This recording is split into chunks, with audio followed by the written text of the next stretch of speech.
It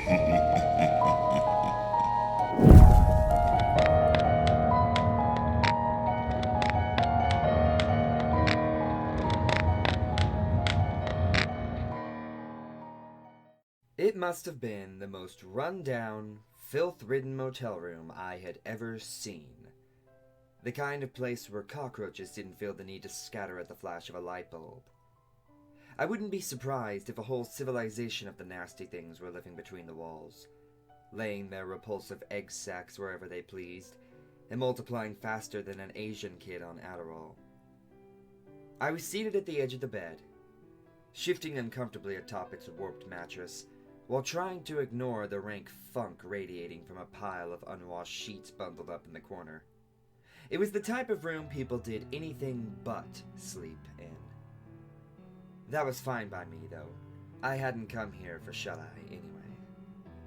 In my left hand was a half-drunk bottle of Jack Daniels. In my right, a .32 caliber Smith & Wesson. The extraordinarily depressing location was poetically fitting in a way. I was extraordinarily depressed, after all. It was my wife who was the cause of my misery. She had broken my heart, leaving me with nothing but a vacant, grief-stricken soul, like a teenager who listens to Fall Out Boy and writes poetry on Tumblr. For a while, suspicions of infidelity had loomed over our marriage, but I had always chalked up my conjectures as nothing more than paranoid delusion. They say denial is the best remedy for heartache. It wasn't until I stumbled across a series of implicitly sexual emails between her and none other than the pastor of our church, a married man in his own right, that I was faced with the morbid reality of my wife's secret sexcapades. Pastor Alonzo was a slick, fast-talking, cutthroat shark who dressed more like a U.S. senator than a man of the cloth. He pulled in a far bigger salary than one might expect a holy man to earn. A lot of people would be surprised to find out just how profitable the preaching business can be, especially when you head up the second biggest megachurch in California. Alonzo had a taste for life's opulent luxuries and wasn't afraid to flaunt this. It wasn't uncommon for him to drive a Mercedes-Benz to church to show off his collection of Rolex watches during Sunday services. I guess that's why my wife gravitated towards him. She always did have a weak spot for material things. The bitch. There was one thing that all the pastor's money could not buy him, though. Kids of his own. His wife Darcy's on-again, off-again battle with the big C had thrown a monkey wrench into his plans to start a family. Recently, her cancer had taken a turn for the worse, and while she lied up in the hospital on her deathbed, the pastor and my wife were getting together for extra Bible study sessions. When I confronted my wife about the emails, things got ugly. Names were called, expletives were hurled, and threats were thrown out, by her mostly. She explained to me that the pastor had invited her and the kids to move in with him once Darcy passed, an offer my better half had accepted. She said she was going to give him the family he always wanted. It just so happened that family was mine. I didn't have the money to fight a long, drawn-out custody battle or hire big-time lawyers, but Pastor Alonzo did. Couple that with the fact that women usually win these kind of disputes, even if they don't always deserve it, and you can see why things were looking a little bleak for me. Another man had stolen my wife, children, life, and there was nothing I could do about it. The room slowly started spinning, and I realized that my good friend Jack was up to his old tricks again. Nausea was beginning to settle in, and I didn't want to spend my last moments alive vomiting the Carl's Jr. cheeseburger I had wolfed down an hour earlier, so I decided to stop stalling and finish what I had come there for. I placed the revolver's barrel in my mouth and rested my finger on the trigger. In case you were wondering if my life flashed before my eyes, allow me to be perfectly blunt. It did not. And I was thankful for that too. I could think of a million things I'd have rather done than relive the agony that bitch put me through. I shut my eyes as tight as possible in preparation for the bullet to pass through my brain. They say he who hesitates is lost. In short, the proverb means that spending too much time deliberating on an important decision can ultimately lead to a disastrous consequence. Although in my case, one tiny, minute second of pause may have actually prevented said consequence and saved my life. The cold, metallic taste of the revolver's barrel on my tongue caused me to question my actions for only the briefest of seconds. But sometimes even that can be more than enough time to change a man's fortunes. As I sat there, trying to talk myself into pulling the trigger, the telephone in my motel room began to ring. I slid the gun out of my mouth, sat good old Jack down on the nightstand, and answered the phone. Hello? I said in my best possible not about to kill myself voice. Jacob! I'm so glad you picked up. I had no idea who the voice on the other line belonged to. I never heard it before, but whoever it was, they seemed to know me. Listen, Jake, he continued. Before you go and redecorate the walls with the inside of your skull, we need to have a talk first. I hadn't told anyone where I planned on being that evening, but this guy not only knew my name and location, but even the fact that I was contemplating punching my ticket to that big toga party in the sky. Had he been watching me? I needed answers. Using every working brain cell in my head, I came up with the most rational, thought-out, intelligent question I could construct. What? I said, we need to have a talk, Jacob. Now sit tight. I'm on my way over to your room right now. And with that, he hung up the phone. I stared blankly at the wall, completely dumbfounded, my mind still trying to process what had just happened. I wondered for a moment if I had just been the victim of a prank call. It seemed from our short conversation that the guy on the other end of the line had been watching me, though. My first inclination was that he might have been some sort of pervert. After all, the motel wasn't exactly a 4-star accommodation, and I did notice that the place looked to be a magnet for weirdos, freaks, and other types of seedy characters when I checked in.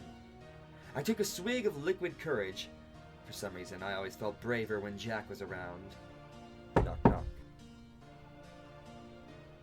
The knock on the door nearly caused me to lose control of my bowels. That double Western bacon cheeseburger was coming out one way or the other. I tried to convince myself that I was being neurotic, but something about the call made me feel uneasy. I had become aware of a dark, inexplicable feeling that began bubbling from within the pit of my stomach the moment the phone first rang. An awful combination of dread, fear, hate, and a myriad of other terrible emotions, all simmering into some kind of unspeakable brew. "Who is it?" I called out, but no one answered. I waited for a response, and then again, this time with a little more bass in my voice. "Who is it?" Knock, knock. I stood up from the bed, tucked the gun into the waistband of my pants, and zipped up my jacket, making sure it was properly concealed before making my way to the door. Knock, knock. I said, who is it? Housekeeping! The voice on the other side of the door sounded like it belonged to an elderly Hispanic woman. Oh, I chuckled at myself for letting a maid get me so riled up. Please come back later. Thank you. Knock, knock. Housekeeping! I said come back later, please. You want sheets? By this point, the woman was seriously trying my patience. Either she didn't speak English, or she was a complete dumbass. I come in? I clean towels? There's a sign on the doorknob. Can't you read? I swung open the door, ready to give the woman a piece of my mind. It says, do not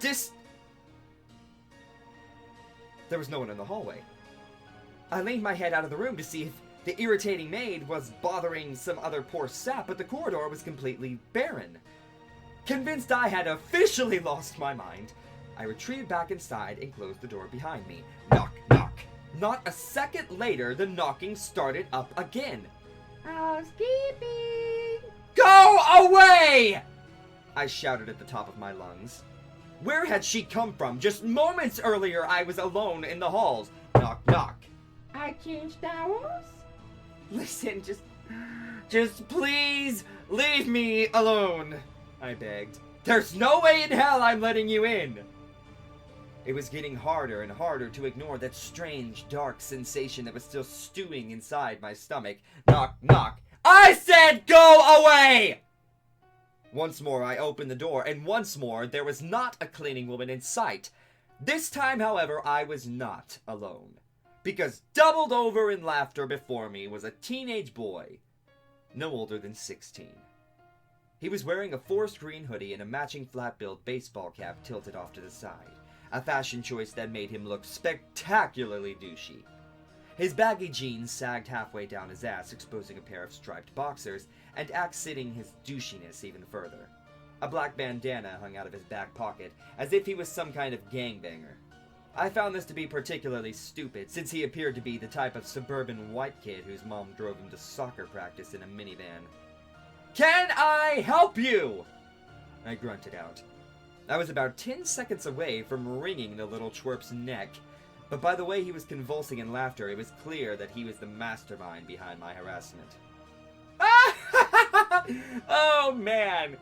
He managed to squeeze out between breaths. You should have seen yourself. You look like you got caught with your dick in the family goat. What?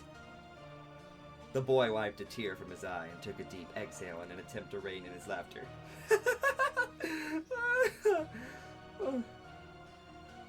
Oh, I'm sorry, did that go over your head? Now that I think about it, the expression's a little before your time. It originated in Scotland in the mid-1700s. Thought more people owned goats back then. I guess it used to be funnier. But when you've been around as long as I have, it's hard to stay caught up with the latest lingo. What are all the kids saying these days, Jake? Is YOLO still a thing? You know what?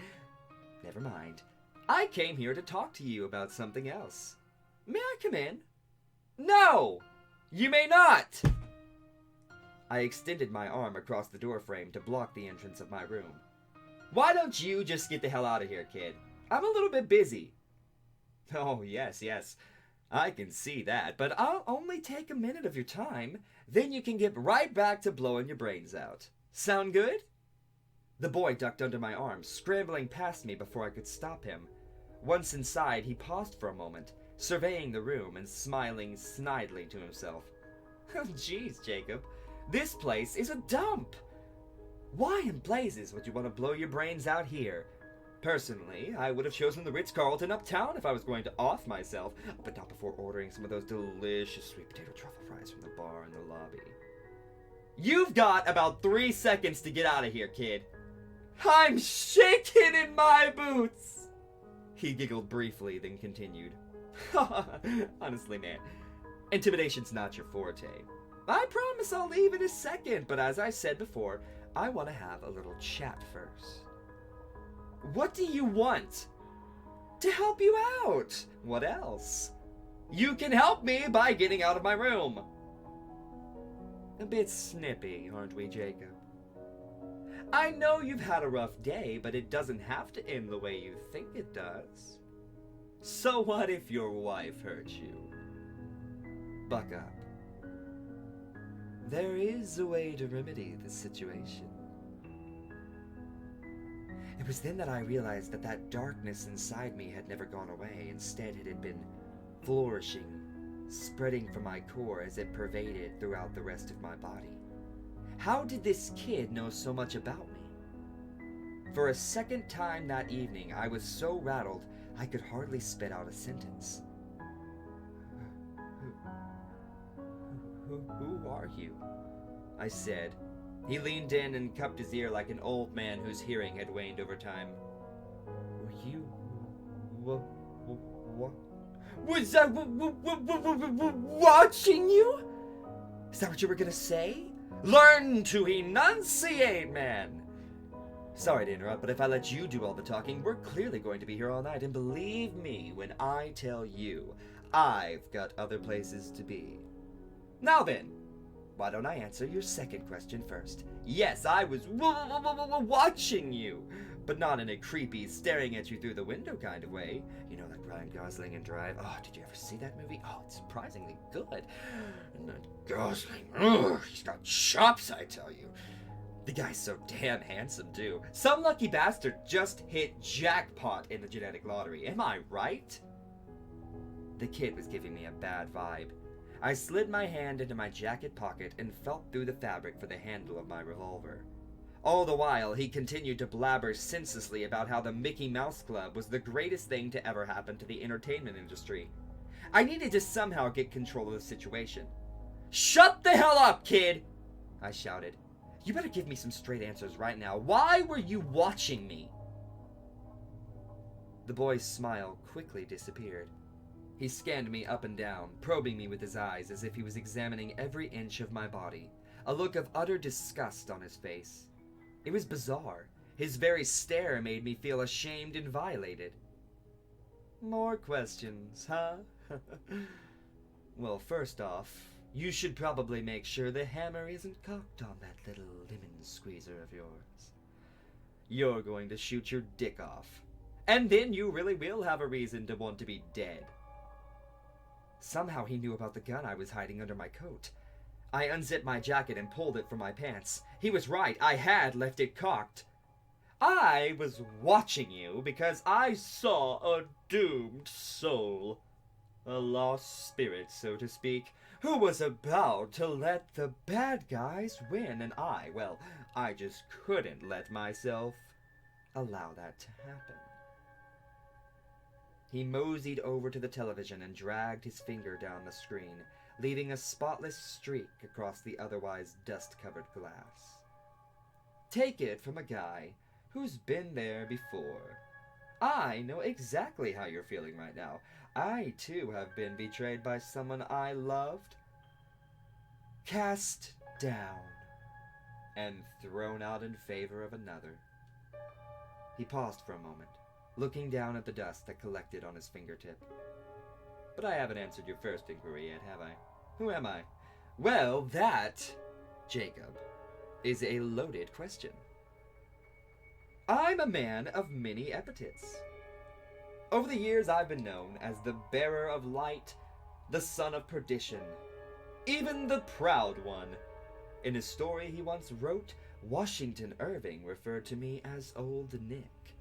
I have been anointed a prince, at the same time branded a beast.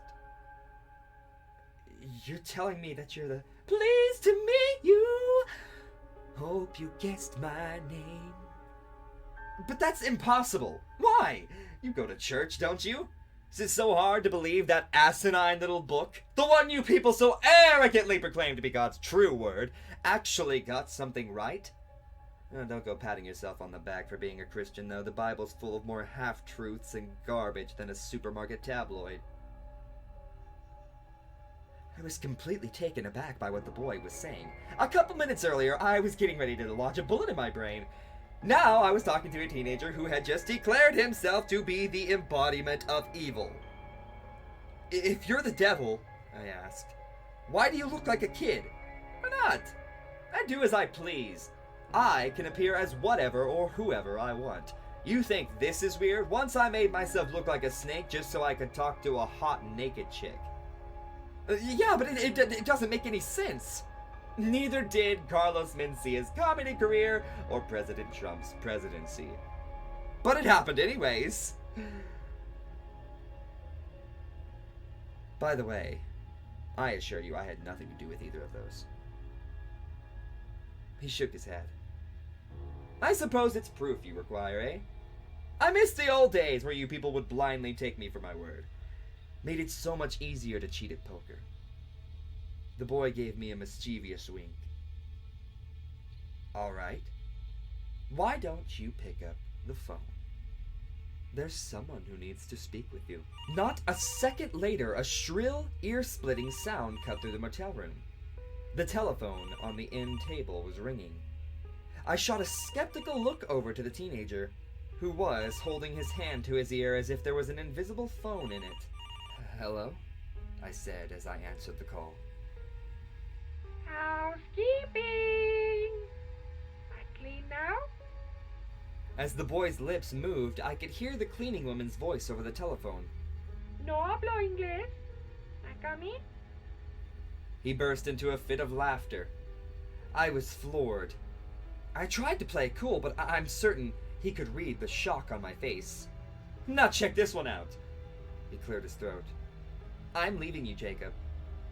Now he sounded like my wife. Pastor Alonso has a bigger house than you, and as a matter of fact, well, that's not the only thing that's bigger. This sent him into another round of laughter. After he had gotten his laugh, his voice returned to normal. Not bad, am I right? I mean, I'm no Danny Gaines, but I bet I could still play the nugget. And when he said that, he smiled, but it was just a little too wide. Wider than a mouth should stretch. Ever so briefly, I caught a glimpse of his teeth. It was as if hundreds of tiny daggers were protruding from his gums. He shifted his head ever so slightly, and his peculiar facial features had disappeared. Once again, he looked like a typical teenager. You can't have my soul, I said. It's not for sale. The boy scoffed. Come now! Do you really think I just go around buying people's souls from them? Ye have little faith in humanity, Jacob. Most people are too smart to fall for that kind of thing. After all, what's a lifetime of happiness compared to an eternity in hell? Then why are you here? Like I said before, I do as I please, and it would please me very much to do a favor for you. No contracts or souls involved. Honest Injun. What kind of a favor? He turned and walked out the door. Why don't you accompany me for a walk? And I'll explain. And bring that little pistol with you. As the boy exited my room, I picked up the phone again and held it to my ear. I didn't hear a dial tone, so I followed the cord only to find that it wasn't even plugged into the wall. Jack was still sitting on the nightstand, waiting to provide consultation for me if I needed it. He was going to have to wait just a little longer. As I followed the boy out the door. I caught up to him halfway down the hall, and together we headed down the rusty metal stairs that led to the parking lot. I see that you're in a bit of a bind, Jacob. Your wife of 15 years is leaving you for that idiot pastor and taking the kiddies with her. What were their names again? Oh yes, Hunter and Elizabeth. Such darling children. Leave my kids alone! I blurted out. My unexpected outburst surprised even myself, but hearing him mention my kids by name had set me off. He stopped halfway down the stairs and jabbed a bony finger into my chest. Listen here, tough guy. Just because I might happen to look like a boy band reject at the moment doesn't mean I won't turn into some sort of 10-foot-tall Lovecraftian monstrosity and bite your legs off if you continue to disrespect me. Capiche? I nodded my head. Good! I don't know what all the fuss was about anyways. I love children. I'd have one of my own, but it's just so hard to find a suitable candidate to bear the Antichrist. Something about heralding in a millennium of hell on earth and bringing about the apocalypse it just turns most women off. The only people who ever volunteer for the job are nutballs and wackos, and trust me, Jacob, I don't want no baby mama drama any more than you do. I think he was making a joke, because he paused for a second and glanced over to me, as if he was expecting to hear laughs. He continued talking once he realized that I didn't find him amusing. If you ask me, you have 3 options. Option number 1, you go back to your room and blow your brains out. You never see your kids again. and your wife continues fucking the pastor. Option number 2. You don't do anything. Like the pussy you are. Go back to your boring and now lonely existence. You'll see your kids the second Saturday of every month, and your wife continues fucking the pastor. I suppose this is where you tell me about option 3? When we made it to the base of the stairs, he gestured towards the parking lot, indicating the direction he wanted to walk.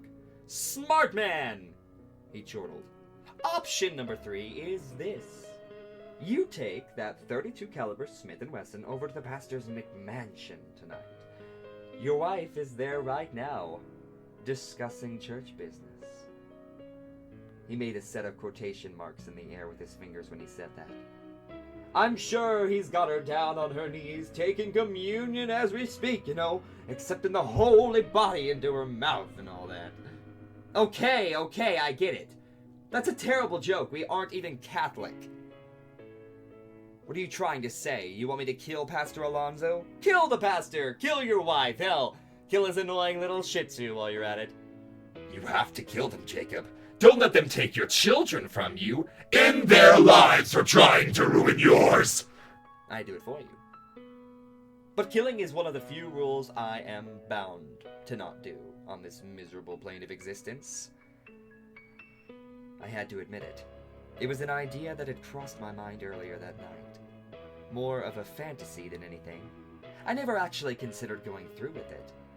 But that would be a sin, I said. Now that I know hell exists, there's no way I'd do anything risking damnation. Look who you're talking to, Jake.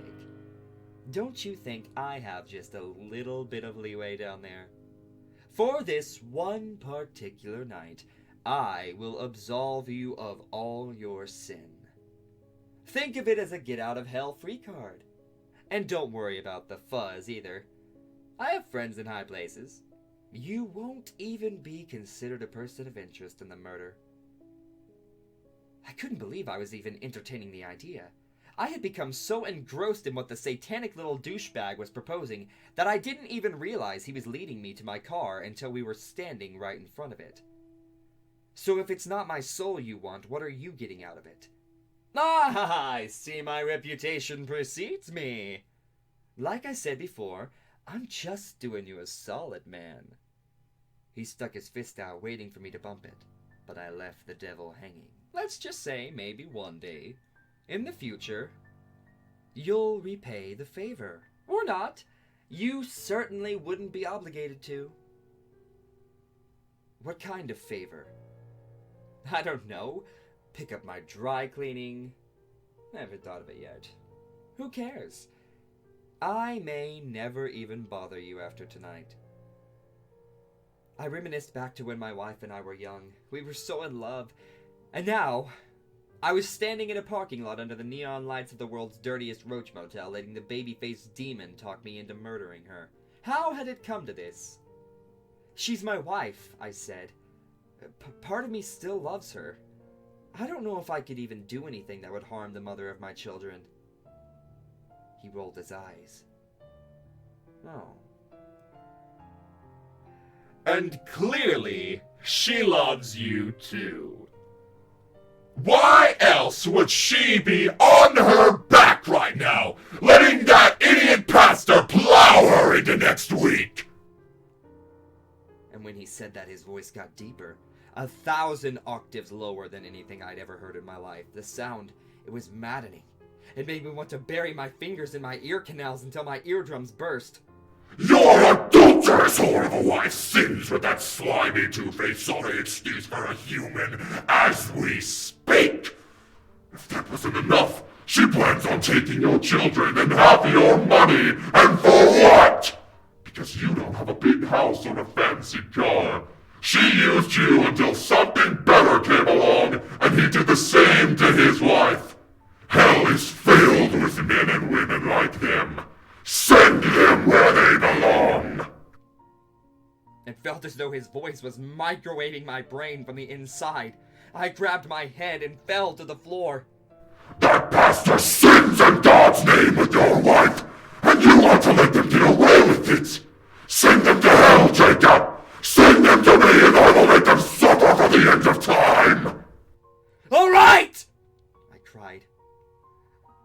Oh, I'll do it. I'll do it. Excellent! His voice had conveniently returned to normal. Let's get started, shall we? I'll meet you at the pastor's house. I'd ride with you, but I am the Lord of fucking Darkness, and you drive a Prius. So you know. Even though he wasn't in the car with me, as I drove over to Pastor Alonso's home, I knew that he was definitely not far behind. Every time I doubted my sanity, every time I started to question if what had transpired was even real, there he was, standing on a street corner, waiting at a bus stop, even watching me from the windows of other cars as they passed me by. I realize now that he was keeping an eye on me, making sure I didn't get cold feet. It came as no surprise to find him already waiting for me on the front steps of the pastor's massive house when I pulled up. He placed a hand on my shoulder when I got near and spoke some final words of encouragement to motivate me. "You're doing the right thing, Jacob," he said. "Just remember, you're doing it for your children." From the moment I nudged open the pastor's gaudy, oversized front door, I could hear him and my wife wailing away from the bedroom upstairs. I drew my gun and followed the moans up the steps. The little devil followed close behind. "Geez, Jake, sounds like a couple of pigs getting slaughtered up there. Is that what it was like when you two used to bump uglies?" I brushed off his inconsiderate quip and leaned against the bedroom door once I got upstairs. The boy was licking his lips in anticipation. It seemed as if he wanted them dead worse than I did.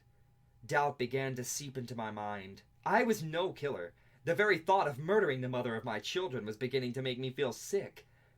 Perhaps sensing apprehension, he started whispering in my ear. "Do it, Jake. Send them to hell." His words were easy to ignore. My kids were all I could think about. Could I really take their mother away from them?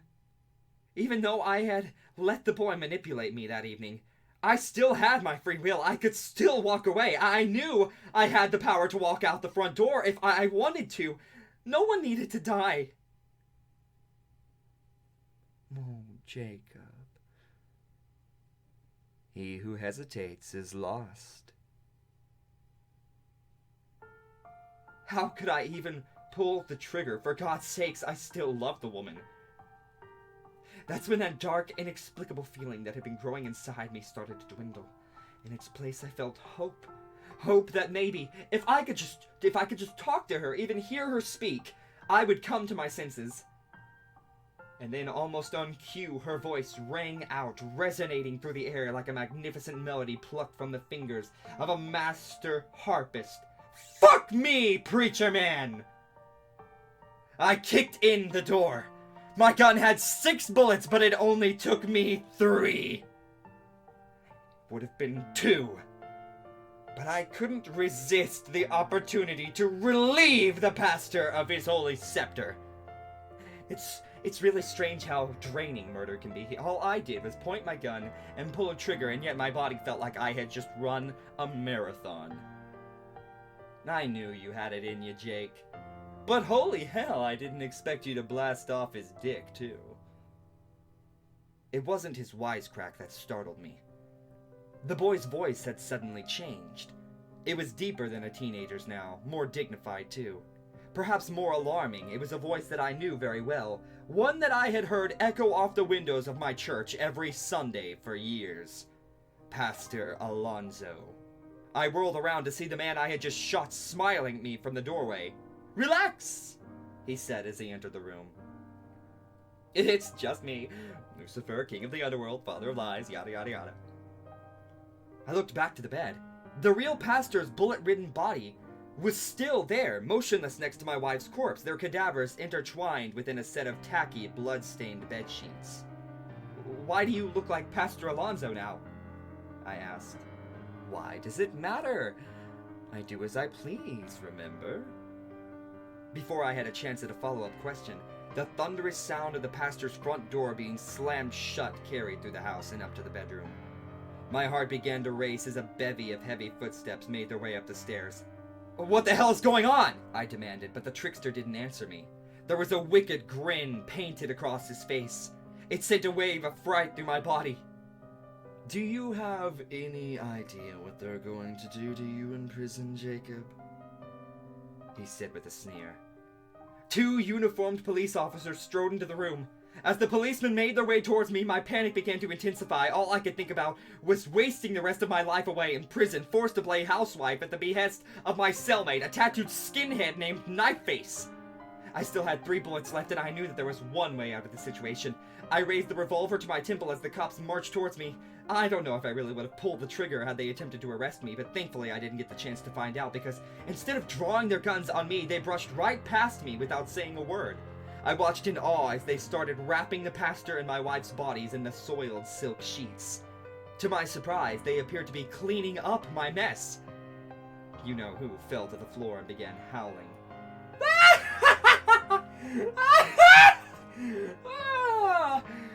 "Now you really do look like you got caught with your dick in the family coat." He thrust a finger into my bewildered face. "I'm joshing you, Jake. These fine gentlemen are with me. Them too." He thumbed over the doorway.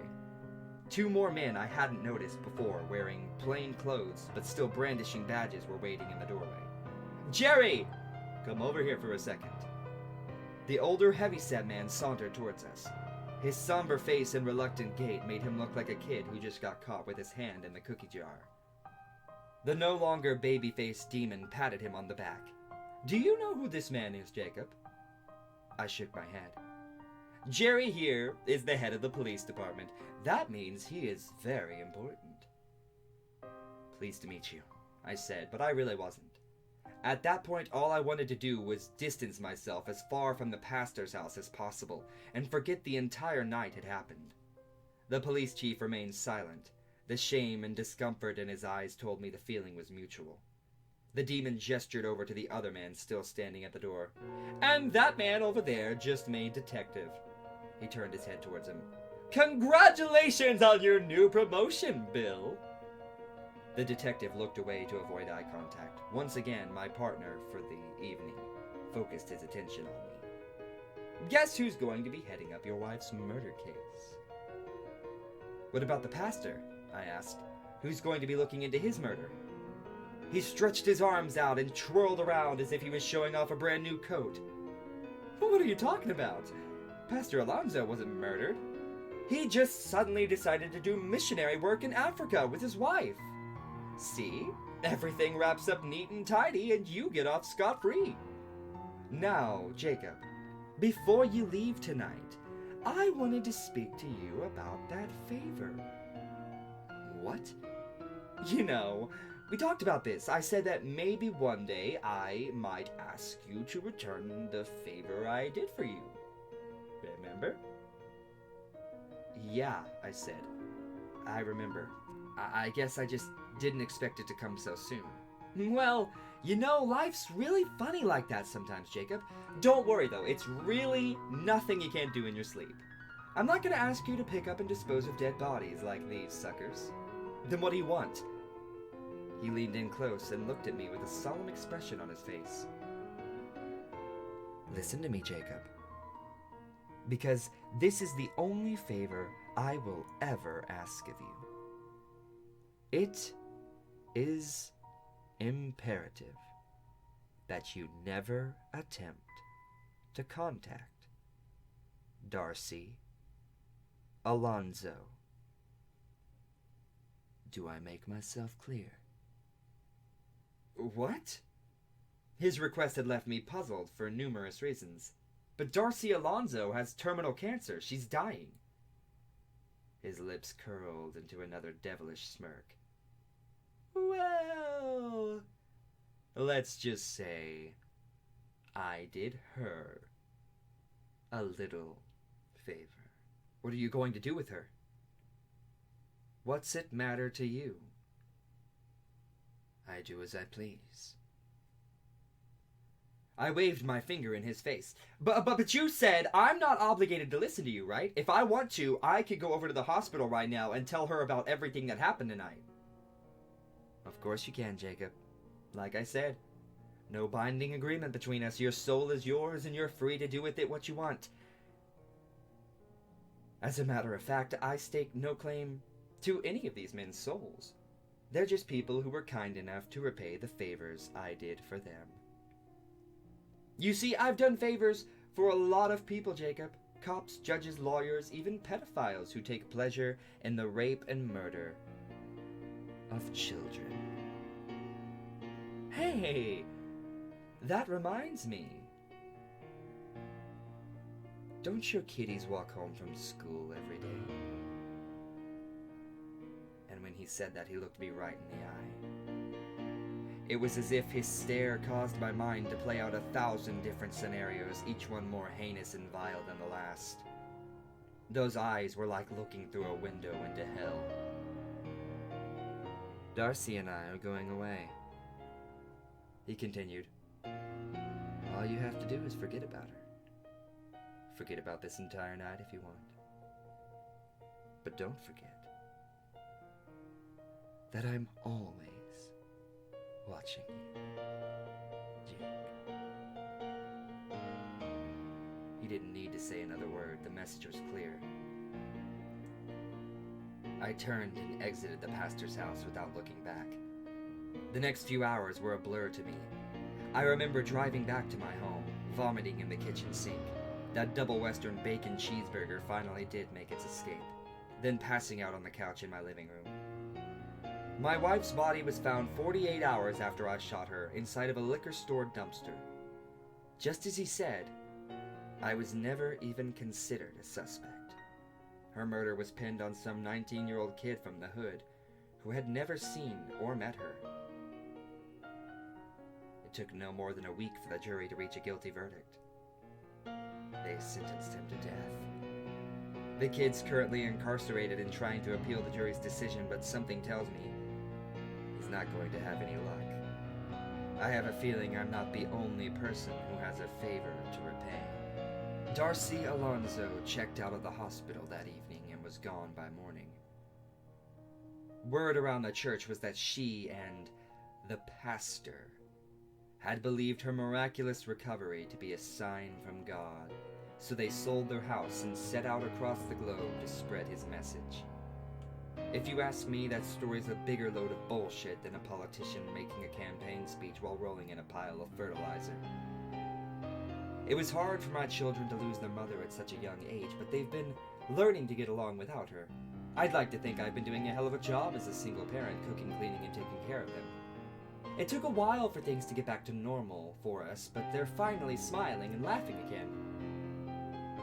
About a year after everything happened, I received a letter in the mail. I didn't think much about it at first. It was the middle of December, and I had already collected dozens of Christmas cards. It wasn't until I tore open the envelope that I realized that dark, inexplicable sensation had made its presence known once again in the pit of my stomach. The message inside the card was short, but it hit me like a punch to the gut.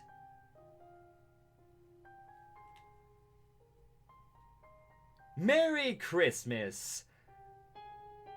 From the Alonzos. The doctor says we're due to have the best Christmas ever. Attached to the card was a picture of Darcy and the pastor wearing ugly Christmas sweaters and grinning from ear to ear. Darcy's sweater, however, was pulled up just past her midsection, exposing her belly. She looked to be about 9 months pregnant.